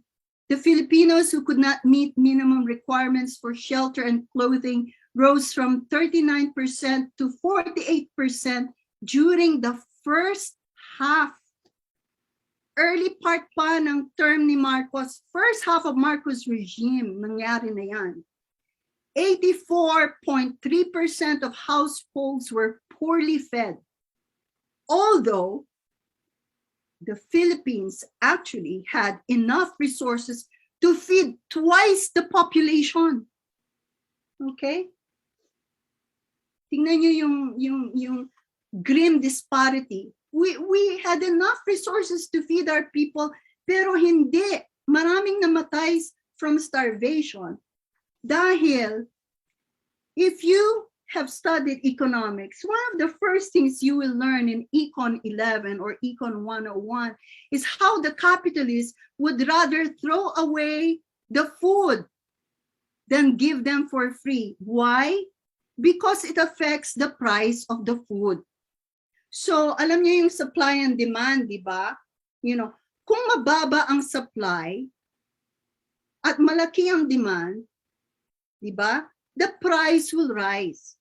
So, the owners of agricultural businesses, mga plantation owners, they actually threw away yung mga pagkain para hindi bumaba yung presyo ng kanilang produkto. Ang nangyari, tulad ni Joel Abong, namatay ang mga masang Pilipino. No? Okay, pag-usapan naman natin ang health. No? Filipinos had very poor health conditions and no viable medical health care during the Marcos regime. 400 children died daily. 400 namamatay due to preventable diseases like diarrhea and communicable diseases. All preventable yan. So they did not have to die, but why did they die? Because they had no access to viable health care. 43.2% of annual deaths were due to preventable causes. This includes adults. 7 out of 10 Filipinos died without ever seeing a doctor. And the ratio of hospital beds to patients was 1 to 650. Imagine that. Okay? There are 650 people vying for one hospital bed. So anong nangyari? Nag-share. Nag-share ng bed yung mga mahihirap. No? And of course, most of them couldn't even get any doctor to come and see them kasi nga, there were so many people and very few doctors. Yung mga doktor, well, hindi mo rin sila, this is not a criticism against all doctors who went to the United States, no? Kasi ang mga iba sa kanila naman ay matatalino naman at nanggaling sa mga poor families na dahil doktor na sila ngayon, ay they felt a responsibility to support their families in the Philippines. So pumunta sa States, naging doktor sa States at umasenso. Kaya lang, totoo rin ng iba sa mga nagiging doktor para yumaman. Ano? So they go abroad because they can earn more as doctors and nurses. And meanwhile, in the Philippines, kulang ang mga doktor at ang mga nurse. Ano? And meanwhile, the Marcoses had a personal Malacanang mini hospital worth $250,000. And Imelda's luxurious hospital projects like the Lung Center could only be accessed by the rich.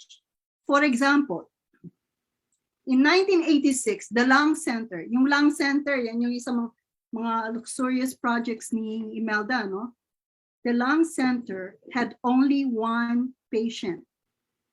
But the Quezon Institute, doon pumupunta yung mga may TB, ano? Yung mga may tuberculosis.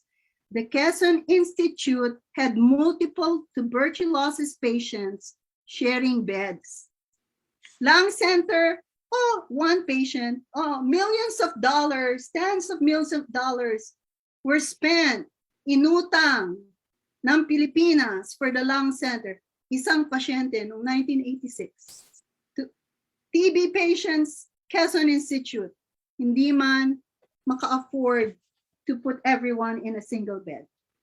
And meanwhile, also, international donations from the World Health Organization and UNICEF were diverted to Imelda's London account to purchase diamonds and jewelry.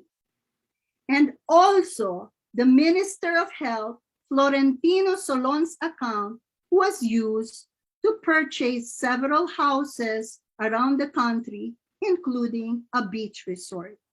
So this is meanwhile 400 children were dying daily,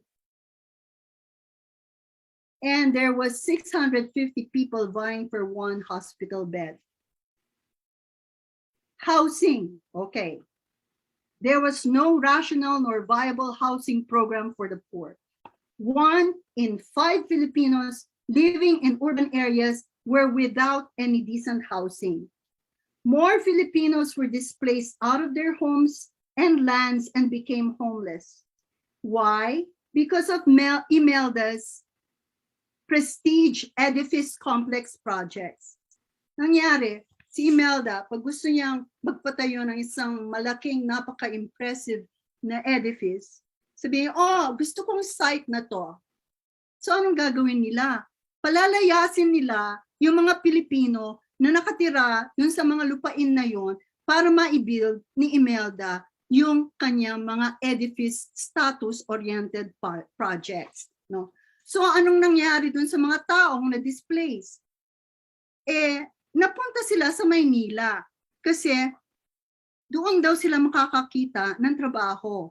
Sabi ni Imelda, oh, don't worry, I'll give you work. So sila ang naging construction workers ni Imelda doon sa CCP, doon sa MIFF, doon sa yung CCP complex, iba't iba kasing mga malalaking mga structures doon, ano?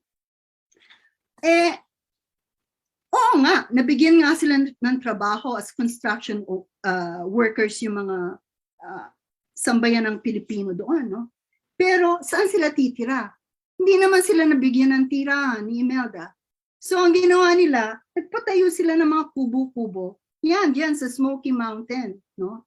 Kasi malapit dun sa mga projects, dun sa Luneta, dun sa kung saan tinatayo yung CCP, yun. Para hindi na sila magastusan sa travel expenses. Nagtayo sila ng mga kubo-kubo doon, no? And then, remember Calawit Island? Siguro karamihan sa inyo, hindi nyo alam yun. Yung Calawit Island is a particularly disturbing account because Calawit Island is 275 miles southwest of Manila, no? From which about 120 poor families were evicted by Imelda, by the Marcoses, to make room for what? For giraffes, zebras, gazelles, and other animals from Kenya. Kasi natipuhan nila na, magkaroon tayo ng safari land, personal safari land for Bongbong Marcos, no? To be a hunting ground for Bongbong Marcos, you know. And it was, so hindi lang nila pinalayas yung mga taong nakatira sa Calawit Island, you know. That safari, private safari of the Marcoses was maintained at $30,000. Hindi pesos ho, dollars. $30,000 a month. Ano ba yun? Mga late 70s, no? So, magkano na yan ngayon? Ang $30,000 ngayon. Hindi ako masyadong magaling sa math, so kailangan i-calculator natin yon. Pero hindi yun ang importante. Ang importante, malaman ninyo na pinalayas yung mga taong may mga bahay doon ni Imelda para maitayo niya yung private safari land ng mga Marcos. And such living conditions, you know, it was estimated by 1985, no, that the upkeep of all the Marcos mansions and houses, and many of these were in the names of their cronies, cost the amount it would take to feed a small town of 48,000 Filipinos for a whole year. That was the kind of disparity between the Marcoses on the one hand and the Filipino people on the other hand. Literacy. Pag-usapan natin ang literacy. Iba si Bongbong, ang sinasabi niya, will I say sorry for the fact that under my father's regime that the Philippines enjoyed the highest literacy rate in Asia? Fake news. Fake news. Actually, Philippines literacy rate trailed behind Thailand and Vietnam in those years. Ang Vietnam, di ba naging communist ang Vietnam? Di ba they fell to the Viet Congs? Pero natalo pa tayo ng mga Vietnamese sa literacy rate during the Marcos regime. No? And also, what really happened was that the Philippine adult literacy rate rose to 93.6% by 1990, nung wala na ang mga Marcos. Okay? Yung human rights record Okay? Human rights record, makita nyo dyan. Human rights violations, basahin na lang nyo dyan. Yan, ang gusto kong ikwento sa inyo, yung kwento ni Liliosa Hilaw.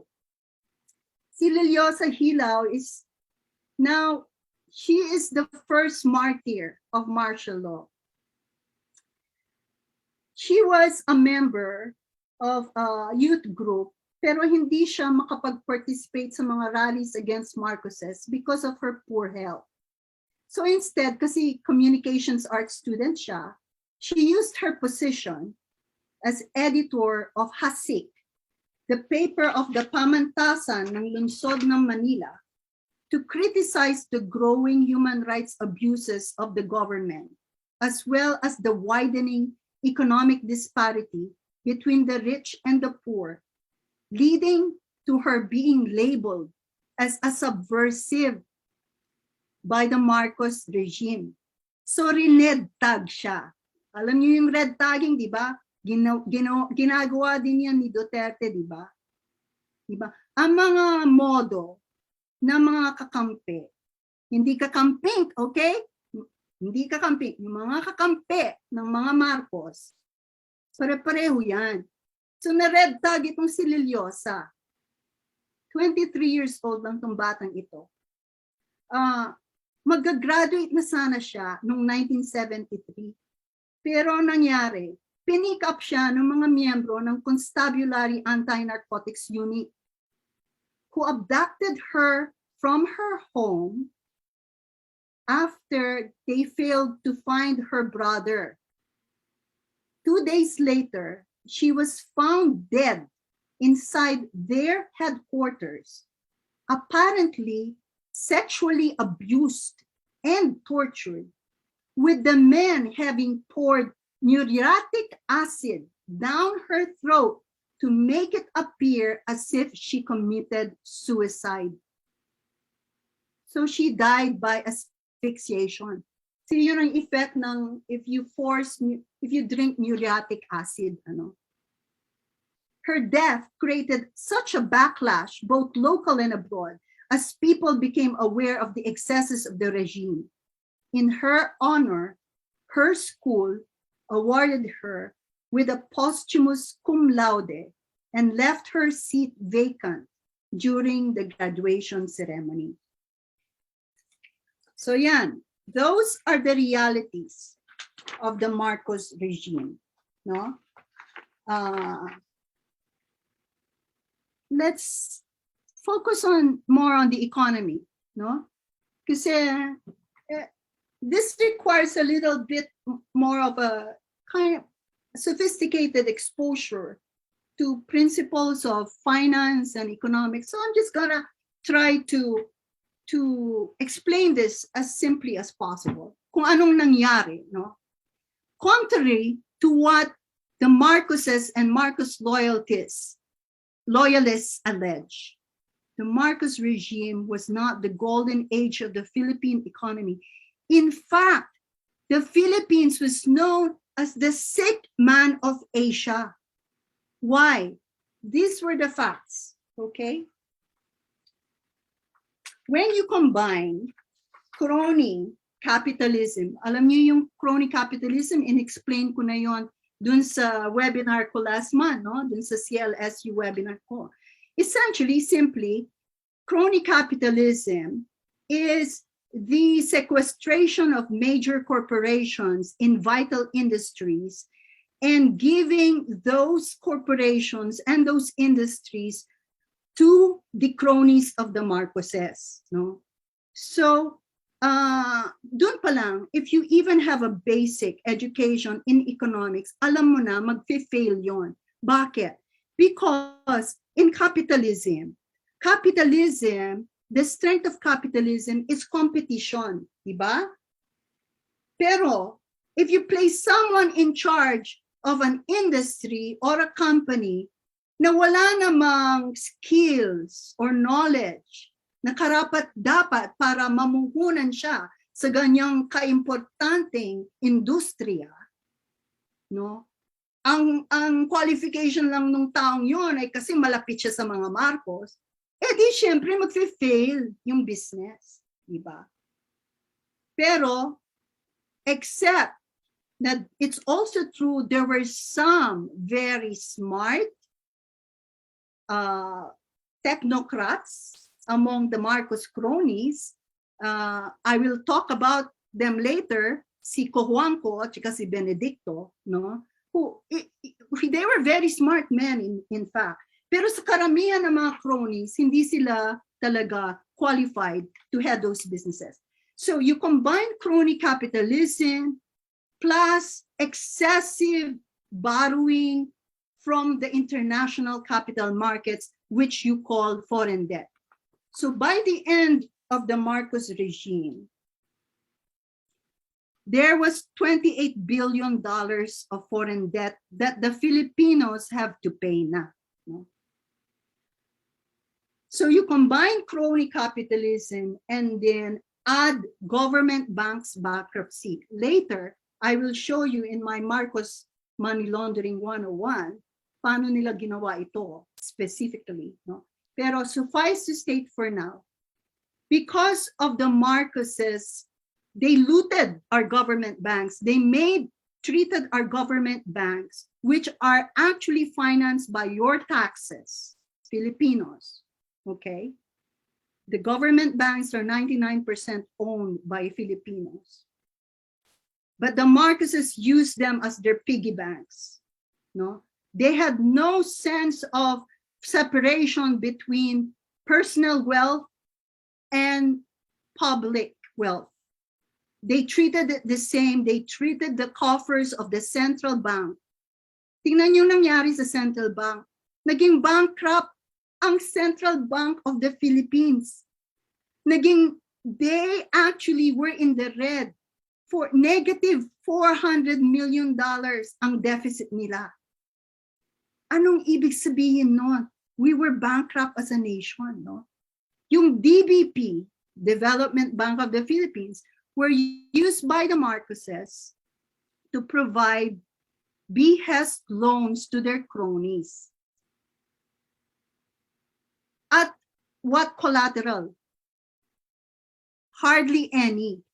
And if any collaterals were given, kasi nga dahil inefficient yung mga cronies in running the businesses, they were holding, in essence, 93% non-performing assets. So collateral puno, non-performing naman. So DBP was also bankrupt. Yung PNB, mamaya, I have a slide to describe specifically paano ginamit ng mga Marcos yung PNB as their personal piggy bank. So, crony capitalism, foreign debt, government banks bankruptcy, anong nangyari? Ito ang nangyari. We had an acute economic crisis. We had recession and hyperinflation. The Philippines could no longer borrow from anyone in the world because the Philippine bonds of the Philippine government were considered as junk bonds. Ibig sabihin no, pag junk bond ka, walang magpapaloan sa'yo. No? So for 10 years, the Philippines could, and if you cannot borrow, you have no dollars, then your import-export businesses cannot also buy the supplies they need to create their products. So the Philippine businesses were excluded from international markets. They could not produce because they could not import the materials they needed, and they could not export because they cannot produce their products. No? So ang nangyari, naging negative ang economic growth pamandin. No? Hindi positive, naging negative ang economic growth at some point in time. No? In fact, I have some statistics here. I will come across it later. No? And so with recession and hyperinflation, there was a loss of businesses, there was a loss of jobs, there was high unemployment. 50% of Filipinos, kung hindi ka pulubi, nung panahon ni Marcos, naging pulubi ka. Because more than 50% fell below the poverty line. No? So, in order for us to be able, because we really needed funds, wala na, bankrupt na tayo, wala nang pera sa bulsa ng gobyerno. So in order to borrow again, the Philippines had to restructure its debt. It had to agree to all of these lenders, IMF, World Bank, whatever are the from New York international financing companies. They had to promise them, okay, we will pay you and we will schedule our payments, okay? But guess what? Do you know that Filipinos are still paying for the foreign debt that the Marcoses incurred in your name up to now? And the earliest time that they say we might be able to pay all of that is 2025. And now look at Duterte. Ilang trilyon? 3 trillion yata, no? Right now, ang data on the debt that Duterte will leave behind. Anong ibig sabihin yan? Ibig sabihin yan, yung mga grandchildren nyo at mga grandchildren nila ay sila pa rin ang magbabayad ng mga utang ng mga taong iyan na pinabayaan ninyo na mag-loot at pababayaan na naman ninyong mag-loot ng kayamanan ng sambayanang Pilipino kung iboboto ang isa pang Marcos bilang presidente. Tiyak iyan, no? Kasi yan ang ginawa nila nung sila ay may kapangyarihan. Okay? So now, I ask you, golden age for whom? No? Golden age for whom?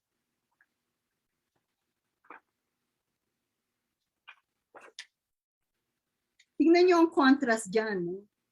Yung lahat ng luxury on the right side ng mga Marcos and their petty luxuries, no? Useless, worthless material luxuries. Pero yung bata na nakaupo dun sa Smoky Mountain sa kaliwa, yun ang Pilipino.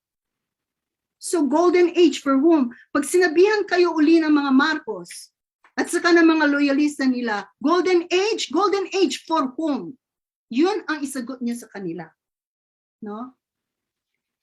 Nung panahon ng mga Marcos, martial law, Marcos regime, even when supposedly nalift ang Marcos regime, ang sinasabi namin sa mga Marcos, pag sinasabi ng Imelda, oh, we need this big developments to improve our country, for progress for our country, so that the whole world will know us as a progressive nation. Ang sagot namin kay Imelda, development for whom, ma'am? No? Kasi kayo lang ang umaasenso at ang mga cronies ninyo. Kami ang nagbabayad sa mga utang ninyo. So development for whom? So gayon din ang sagot natin ngayon sa kanila. Golden age for whom? No? Yung isa sa mga pictures dyan, yung 40 Wall Street, yung skyscraper, ang tawag dyan ngayon ay yan ang Trump Tower.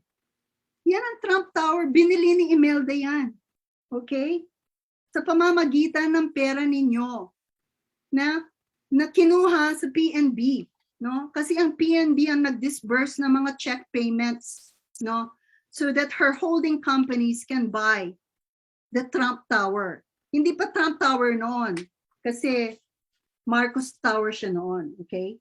And this is just an example of Imelda's shopping sprees in Manhattan.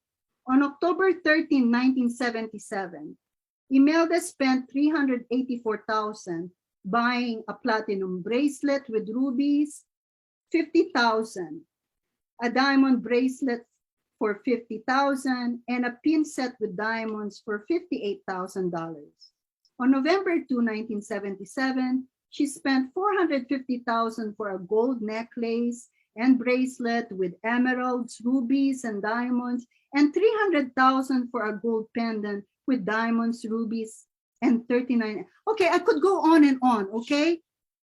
Siguro ang sagot niyo dyan sa akin, kung mayaman naman talaga sila, kung pera nila naman nila yon, attorney, hindi ba okay lang naman yun, di ba? Kasalanan ba yun na mayaman siya?